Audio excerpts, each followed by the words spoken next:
Hello, how are you? I'm back from yesterday's podcast, and I thought I would talk a little bit more about me, which I didn't do yesterday.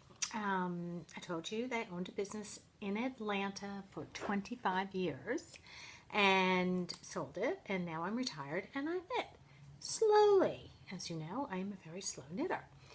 So, what I neglected to tell you about yesterday was that I got more involved with knitting over the last 2 months because I joined Knit Stars. And for those of you who know about Knit Stars, you know what I did and how much money I spent and why I spent that money. I thought, the intro videos were really good, and I thought, you know what? It's sort of what I do now. I don't really go out and buy expensive clothes anymore for work. So I thought, why don't I just do this? It was a tremendously great investment. I really learned a lot from these famous people and learned new techniques and I'm not afraid of doing things anymore. My favorite, which I think a lot of the participants in that program would agree, was Stephen West. I mean, he was amazing. I mean, what he said, that not taking yourself so seriously and mixing colors and different yarns was really inspiring to me. So I went ahead and invested it and did it over, I guess it was a couple weeks. So I was really happy I did, which really just sort of opened the door to a lot of yarns to me that I didn't know about. So I was excited about doing Knit Stars. Even though by the time I get to any of those projects, I will probably be 90 years old because I'm so freaking slow. But that's okay. I'll just have lots of whips on the needles. I did take a couple of days off knitting. I haven't knit since Friday, and today's Sunday. No, Thursday, and today's Sunday. I do sort of want to go do something, but I'm going to hold off. But before I left for my vacation, I did go to my local yarn store, Eat, Sleep, Knit. Is that not a great name? In Smyrna, Georgia, which is about 5 miles or so from my house. Smyrna, Georgia, for a little trivia, is famous for Julia Roberts, the actress, grew up in Smyrna, Georgia. Little known fact.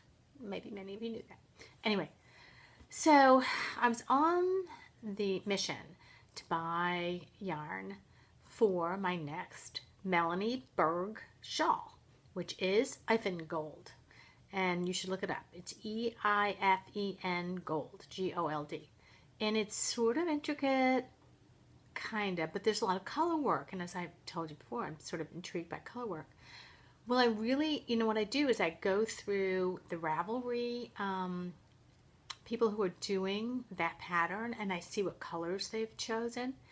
And then I make my color selection based on, oh, I really like that. Oh, I don't really like that. So she did her sample that she shows in the pattern is in sort of a navy blue and gold. And I thought, I really like that. And I don't have anything that has those colors.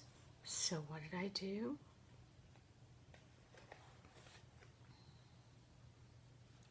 I bought Madeline Tosh Light, Merino Light. I've never knitted with this. Look at this gold color. Isn't it beautiful? So I had to buy like 2 skeins of each. Do the math. Not cheap. But if it's anything like other Madeline Tosh that I've knit with, it's going to be fantastic. So, Madeline Tosh. Then when I was there in the Madeline Tosh aisle, looking at everything, look, somehow I might work that into the shawl. Don't you think that's pretty? Doesn't it sort of go together? And who cares, according to Stephen West, if it does or not? If not, this is going to be something. It's so gorgeous. And I know I have some stash that will go with this. But so look up Eifen Gold by Melanie Berg I'll keep you posted. It'll probably take me a year to complete because I'm so slow. But who cares? It'll be fun. And I get to touch this all the time. And then my friend did this great like kerchief mini, chalette thing. And I think it's called Fassoon. Anyway, Madelinetosh Merino. No. Malabrigo. Merino. Finito. I'm sorry. Malabrigo Finito. In this,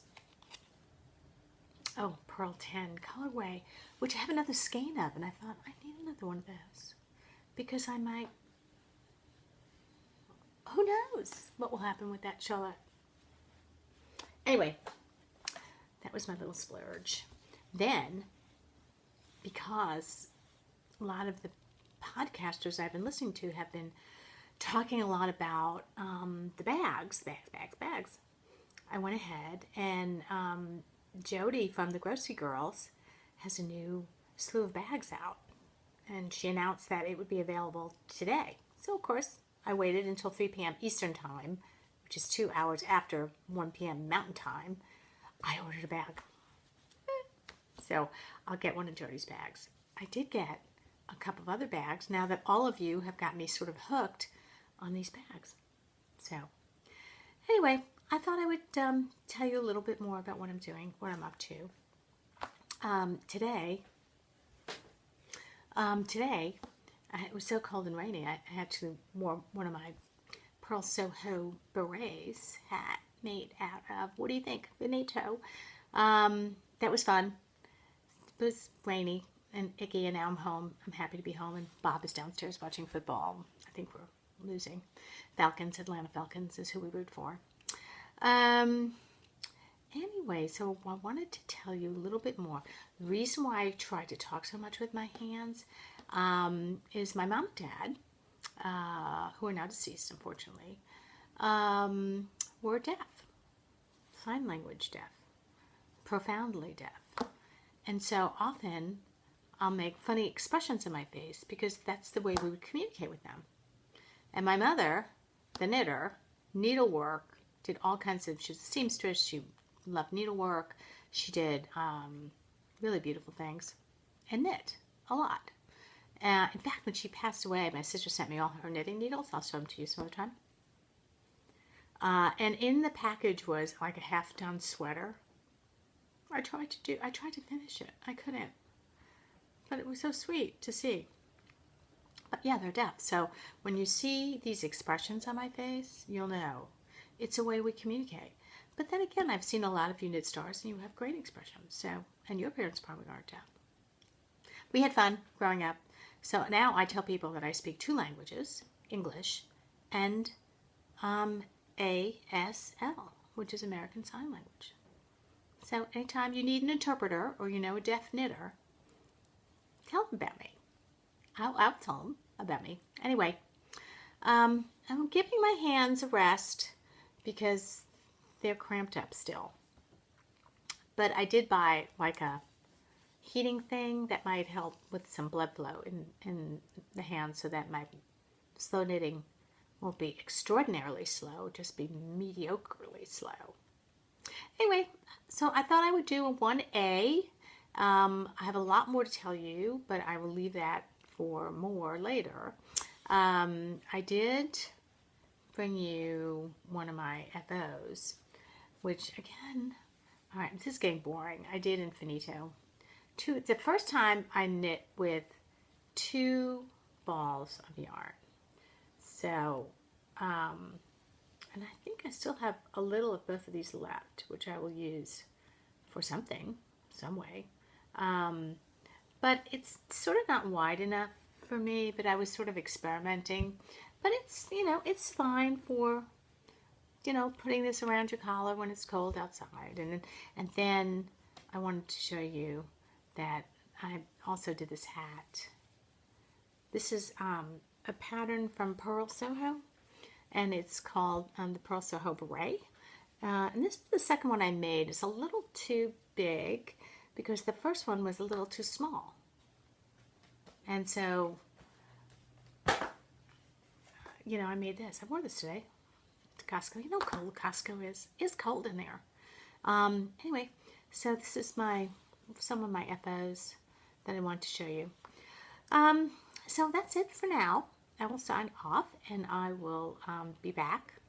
Who knows when? Maybe next week. And tell you a little bit more. Keep telling you and keep showing you what I'm working on, and keep showing you some more FOs, and talk about how you solve slow knitting because you have very bad tendinitis.